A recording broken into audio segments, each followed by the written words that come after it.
Spanish.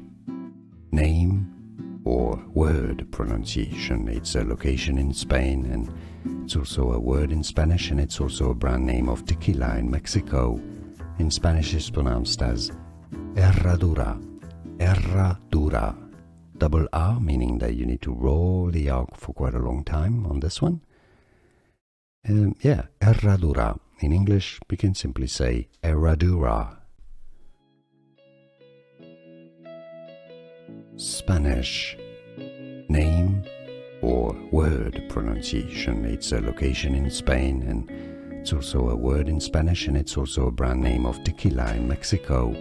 In Spanish it's pronounced as Herradura. Herradura.